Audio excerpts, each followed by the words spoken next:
budget is limited, the best thing you can do is put a band-aid on a heart attack, put some performance springs, heavy-duty sway bars, heavy-duty shocks on the standard suspension format. And lots of people are convinced that this is the way to go. For some, that may be the case if they're trying to keep the car in its original format. That's not our aim at RRS. Today we're going to talk about the evolution and design of suspension and steering for the cars that we love so much. All born in the muscle car era of the 60s and the 70s. Now it starts with a bit of a story that goes back to the 50s. And in that era, most cars were not monocoque chassis. They had a frame, the suspension was attached to that, and the body sat on that frame. In the 60s, we had the advent of monocoque chassis. Those monocoque chassis required a different type of suspension and steering integration because the loads were distributed through that bodywork in a completely different fashion. We had a number of other changes that happened. Tyre technology changed, and a whole stack of new inventions just burst onto the scene throughout the 60s and 70s, most notably safety features, seat belts, collapsible steering columns, laminated screens, a whole range of features that we take very much for granted.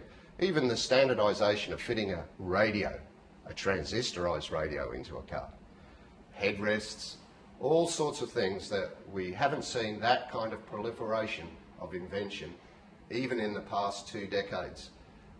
For sure we've had technological advances in computer design, analysis, fuel injection and electronic ignition, but just about all of that is born off the back of development through those absolutely wonderful years where we love the muscle car era as an outgrowth of all of those sort of developments, and of course the classic iconic cars that we love to see and drive. And that's where things really change. In those early days of pioneering, we had cross-ply tyres. Cross-ply tyres were the primary part of a suspension system. Unfortunately, there was a downside with a cross-ply tyre, and this is a thing called the slip angle. In other words, the angle that the tyre deflects next to the rim. When you're hard in a corner, that slip angle can be really, really a large angle, and consequently certain things like steering axis inclination, Ackerman angle, all of these very important things that were refined and understood in the 60s with the likes of Colin Chapman in Formula One, and we saw monstrous leaps in technology in Formula One throughout the 60s and 70s. And as a consequence, what we're going to explain today is the evolution of the suspension in our loved muscle cars, like a Mustang from the 60s through to the 70s, or an XP Falcon, or even a GDHO, how things have changed. And I'll just explain some things, and it starts with the core of what the chassis was about. And so a lot of things were designed to fit into that chassis and distribute loads. So they had to come up with a suspension system that was affordable and easy to assemble. So they put into our Fords, a double A-arm or upper and lower control arm assembly. Right?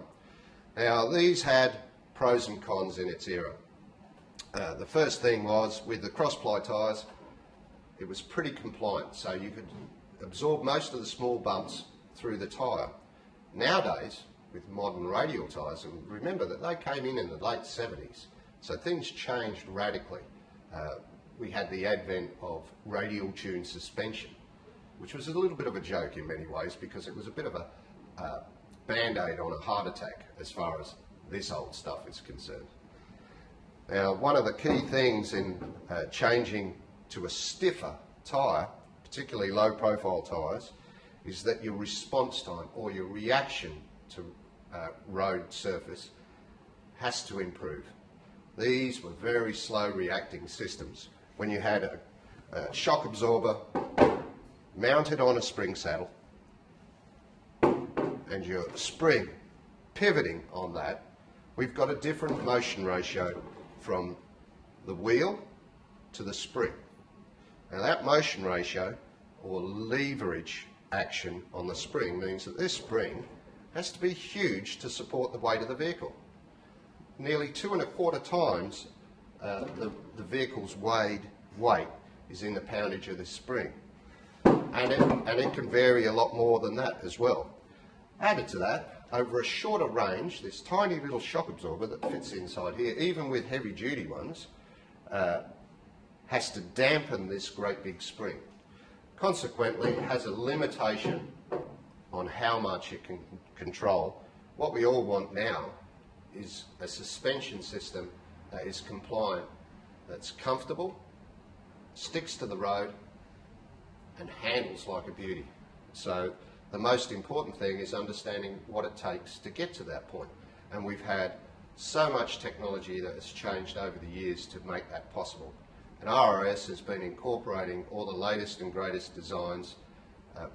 From our very first start of manufacturing products, you can see an evolution of design even within our short range. So we're constantly trying to improve things. Now we'll just examine some of the basics of the original suspension. Firstly, this is a 1966 Mustang stub axle, and it has a number of design features in it that are very important to understand. One of them is Ackerman angle. Ackerman angle, as a sort of crude analysis, is determined by drawing a line through the ball joint pivot, tie rod end, and it should, if you draw a line from left and right, intersect in the middle of the differential housing. Now, they don't all do that, and the idea of this Ackerman angle is that it produces an effect on the steering geometry that when you turn the wheel, the inside wheel turns a tighter circle than the outside wheel. If it didn't, the tyres would be fighting against each other. Now what's really interesting, when you look at any of the workshop manuals for vintage Falcons and Mustangs, as an example, XK to XP, or in the US, a 63 Sprint, something of that sort of nature, when you look at the toe in on turns, it's measured with one wheel fixed at 20 degrees and the other one is 21 degrees. Now this is nowhere near enough toe in on turns for a modern radial tyre, and it is tooled in. With cross-ply tyres, it didn't matter in its day because the tyre would just deflect. Then on the XR Falcon and of course later Mustangs, 67 on, they introduced 20 degrees on one wheel, 17 3/4 or thereabouts toe in on the other. This was starting to get closer, but you have to have this more accurate now for a modern radial tyre because the slip angle is completely different. Then we've got other features. Another angle that's a really important angle that's tooled into the components is the steering axis inclination. Now the steering axis inclination is determined by the location of the pivot points. Consequently, any suspension system that incorporates an original stub axle has these design flaws as well. So RRS has calculated the correct steering axis inclination for all the different vehicles, and we've tooled it in. This is something you cannot adjust. You can adjust camber, you can adjust caster, you can adjust toe in. A lot of the other angles you can't. Now there's a number of other things that are influential on the way the car handles. An example is camber gain. Now camber gain, as the suspension travels, should go negative because as the car rolls, the wheel should be still in full contact with the road. Again, there's a number of limitations on that. Shelby had a modification where they lowered the upper control arm, this unit, changed the pivot point on the upper so it had camber gain. It wasn't a huge amount of camber gain, but it made a substantial difference. But it introduced a number of other things which are really important to understand. And it's one of the most neglected things of fixing up when a Shelby mod is done of lowering the upper control arm. It's bump steer. Now, all of these older vehicles had a huge amount of bump steer. Some people, when they're checking their bump steer for the very first time, are totally shocked and they think there's something wrong with their vehicle. Well, yes and no. There was something wrong. It was the original design. we have a much higher expectation. Now, as an example, an XP Falcon, with all the best wheel alignment settings, with all of its standard components, has about 1.25 inches of bump steer as a minimum. This is a huge amount. That means that the wheels are towing in and out as it goes through its range of travel. A 66 Mustang, very similar. Number of other sort of design features in the original stub axle design is that they used a tapered roller bearing. Now there's merits in that, there's also disadvantages. One of the key disadvantages is because they are tapered rollers, the hub on this unit inside here can actually rock around on this stub axle on high loads. The cure in a race car is to put a machine tapered sleeve between the two bearings so that the bearing cones are clamped up hard. Now this is quite an involved sort of process. Nowadays they don't do that anymore. They use bearing hubs. One of the disadvantages of a tapered roller setup is that there's no method of locating those bearings in a standard setup. The normal adjustment is you just tighten up the bearing until it just loads up, tighten it up a little bit more, back it off. So you've got some preload on the bearing to stabilise the hub. Otherwise you end up with the thing wobbling around. Nowadays that isn't used anymore. Just about every modern car design uses a bearing hub. The bearing hub arrangement is quite different and we'll explain about that later. In the lower control arm part of this system, here we have the lower control arm out of an XW Falcon. Number of things about this you need to observe. Firstly, the front rubbers are very, very compliant. Part of the reason was to absorb shock on the road and to allow some articulation at this particular joint, because as it moves through its range of travel, it's articulating. Also, it has a rubber bushing in this end, and as you can see from this, which isn't that old, it's just been used on country roads, all the rubber has deteriorated. This is also another point of deflection. Added to that, the ball joint design. Now you'll notice it has a cup on the bottom. Inside this cup is a spring-loaded seat. And you can see, when we demonstrate this, how much movement this actually has. And when you hit bumps in the road, it can dislocate the ball joint off of its seat and start to float around. This is another area of inaccuracy. So some suspension designers have decided to put the shock absorber mounted onto this lower control arm. Now, normally that would be quite okay, and in some circumstances it is a short-term fix for motion ratio and also reaction time. However, the circuit of load, and we've got to bear this in mind whenever you look at ball joint design or suspension formats. The original load came through the wheel, transferred through the stub axle, up through this upper location, into the upper ball joint, through the spring saddle, through the spring, into the chassis. So the primary load-bearing point is actually the top of the shock tower. Now, if you have your spring on the lower control arm, and this is a crude analogy, so it's actually mounted at this location, where is the load being transferred to? Through to the lower inner at this point. So these now become, instead of guiding points, weight-bearing points. And the chassis simply isn't designed for that.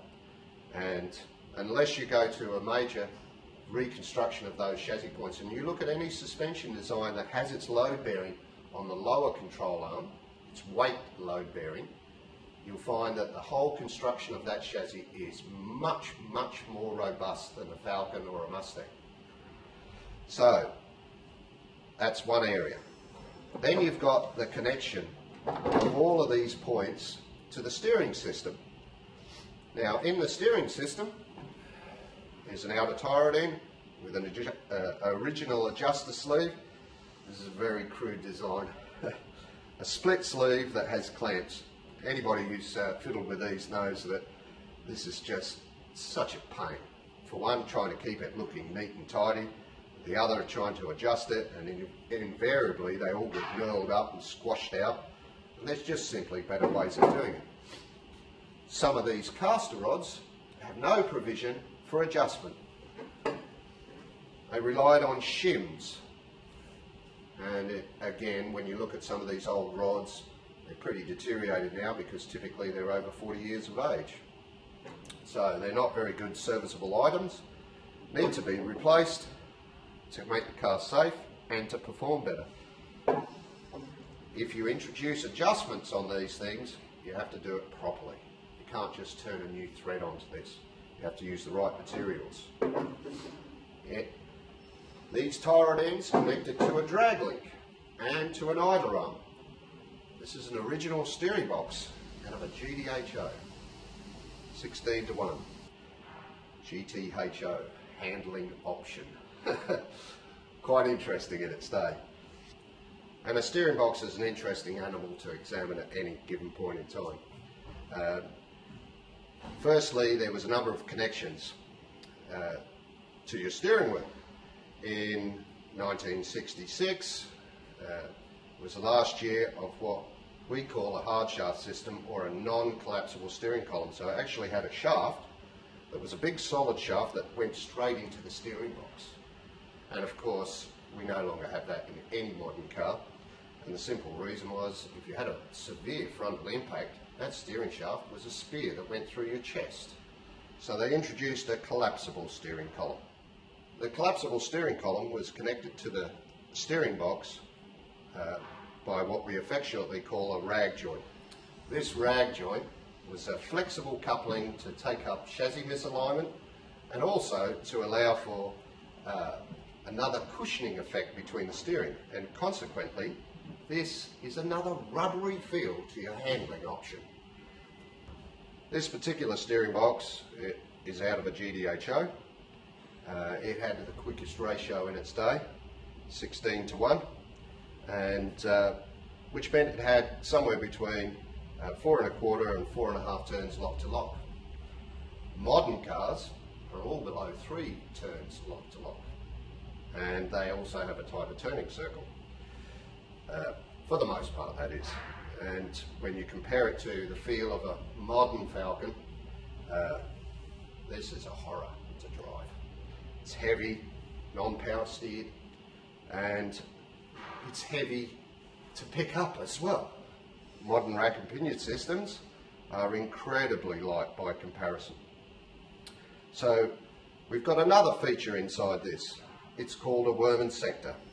So we have the worm that drives through this shaft, the sector that drives through here. When you have it on full lock, the two gears move out of mesh, so you end up with a huge amount of free play in the steering. In the centre position, that's all acceptable. It's nice and close. But because you've got all these turns, you get to a point where it's just nothing there. Modern rack and pinions, constant mesh. Consequently, rack and pinion is the design choice of just about every major sports car manufacturer and GT performance vehicle. This in turn is connected to a drag link, which connects the two tie rod ends to the outer links of the stub axles. There's no real major design fault in the drag link, unless it's a ram steering drag link, and we'll examine that later on. That is a design nightmare. It was the best option that they had in its day, but hopelessly inadequate for a nice responsive sort of road feel and something that's going to produce a performance outcome as far as handling. So when you examine most of the vintage sports cars, they were all Armstrong steering. In other words, you had to have some real muscle to turn the wheel. That was the power assist. It was all about muscle.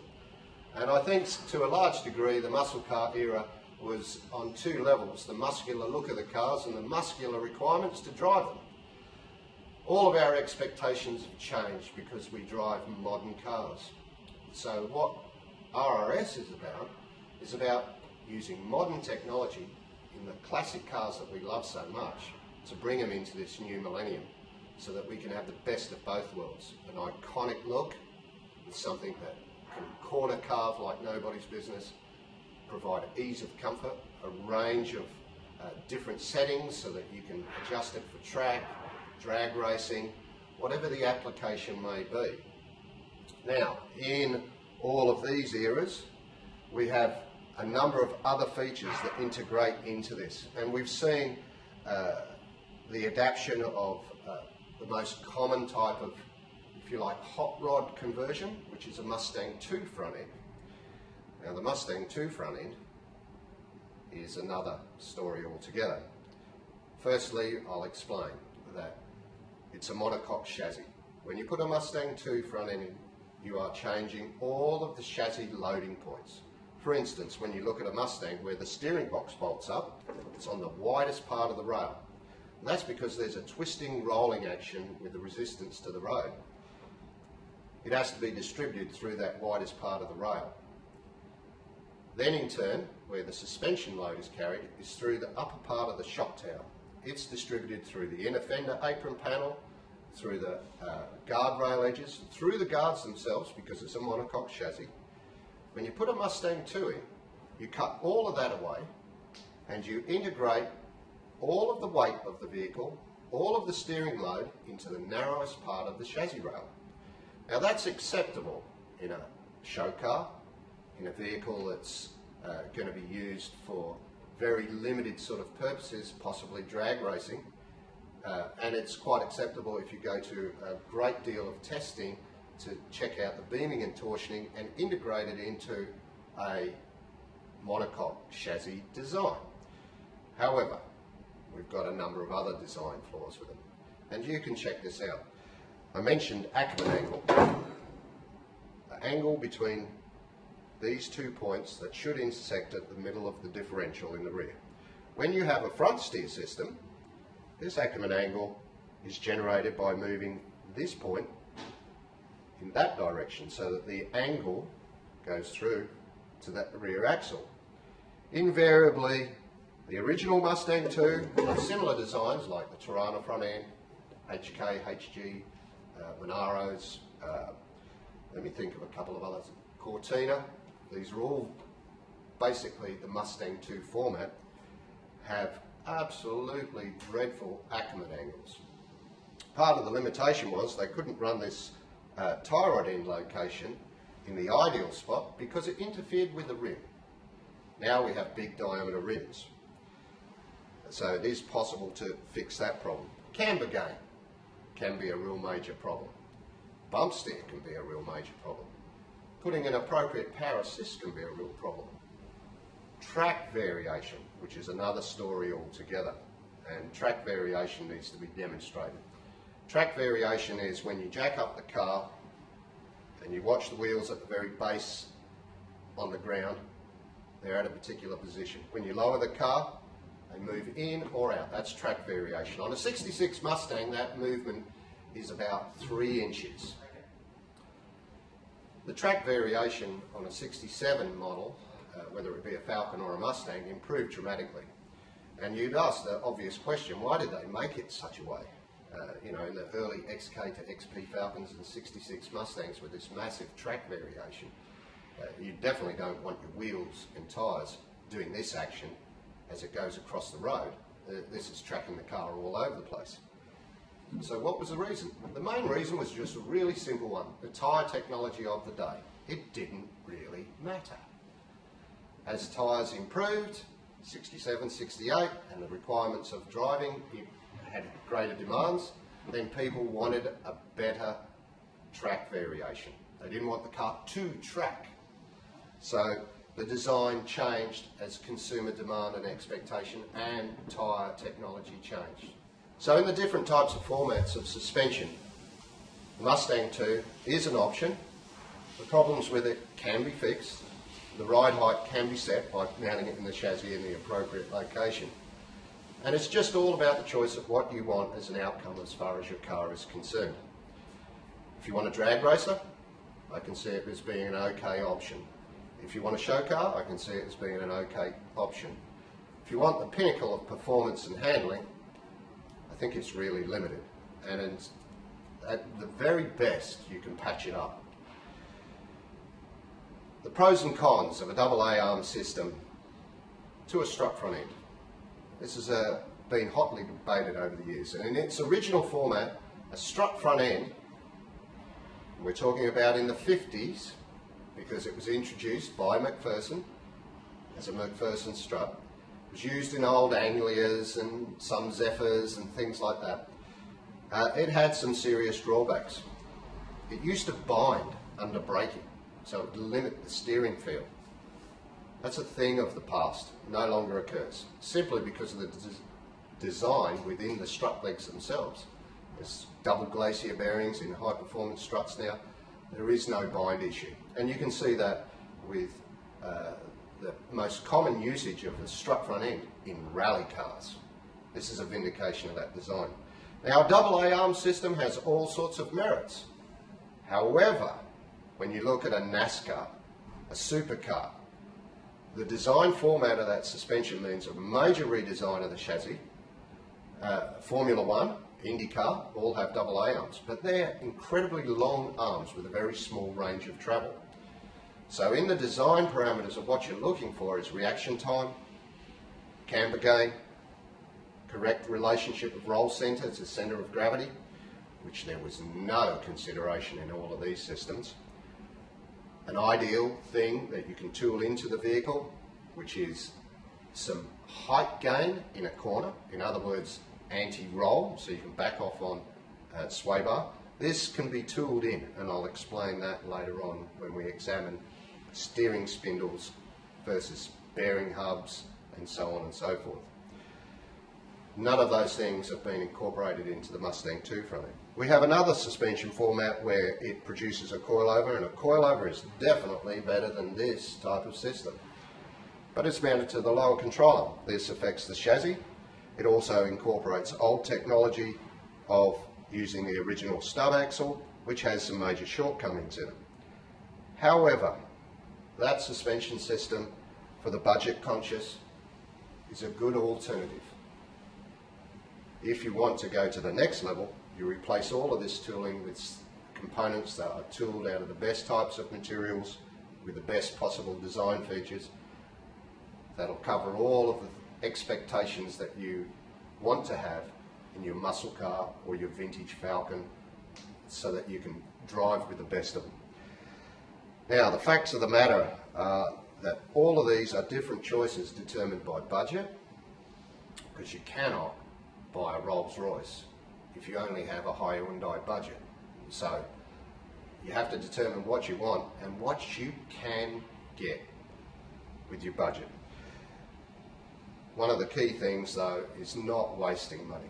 It's better sometimes to modify what you've got if you've got a limited budget, rather than cut up your car and put a Mustang II front end if your expectation is that your car's going to handle particularly well. Some of the proof of this is that the Mustang II, which was a 1974 Mustang, never won a single road race of any series. It may have won one-offs, but no series. There was no accolades for that particular vehicle. The only real accolade they got was that it got some major film footage on Charlie's Angels. However, some of the more classic sort of things that set a standard, like California Kid, one of my most favourite movies, Martin Sheen's first, was all about tuning the handling of that three-window coupe and how he could take that dead man's curve faster than anybody else. So that's been the aspiration of just about every car modifier from the get-go. So the main thing now is understanding the most appropriate design, the tunability of that design, the maintenance levels of that design, its serviceability. Because one of the things that happens to most people who push the outer limits is they find out where it is and have a bit of an accident. Done it myself a couple of times, maybe a few more. But anyway, so in summary, there's a number of key things when making a choice about suspension, steering or brakes.